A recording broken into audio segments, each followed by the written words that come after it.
الحمدللہ، اللہ تعالیٰ نے ہمیں زبان عطا کی اور بولنا سکھایا. یہ اللہ کی نعمتوں میں سے ایک بہت بڑی نعمت ہے. اس کے ذریعے ہم اپنے خیالات اور جذبات کا اظہار کرتے ہیں.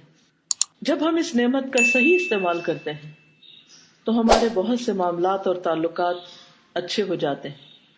اسی طرح جب زبان کا استعمال بے جا ہوتا ہے تو بہت سے اچھے تعلقات خراب بھی ہو جاتے ہیں.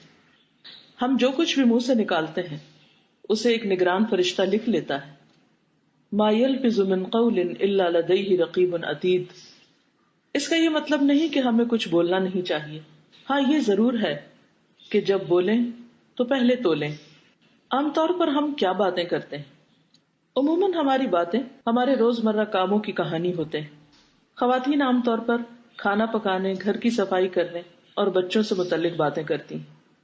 بعض لوگ اپنی تعریفیں کرتے ہوئے نہیں تھکتے اور بعض لوگ دوسروں کے عیبوں کا تذکرہ کرتے رہتے ہیں.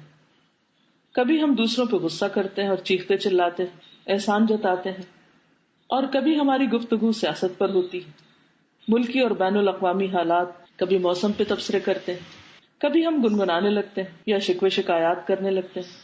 جب کھانے کے لیے بیٹھتے ہیں تو عموماً کھانے میں نقص نکالتے ہیں. اگر ہم یہ سب باتیں کرتے وقت سوچیں کہ سب کچھ لکھا جا رہا ہے تو شاید ہم اپنی باتوں پر خود ہی شرمندہ ہو جائیں. تو آئیے ہم سب عہد کرتے ہیں اور اپنے آئندہ ہفتے کا ٹارگٹ رکھتے ہیں کہ ہم وہی باتیں کریں گے جو ہمارے لیے اجر و ثواب کا باعث ہوں. اللہ تعالی ہمیں اس کی توفیق عطا فرمائے.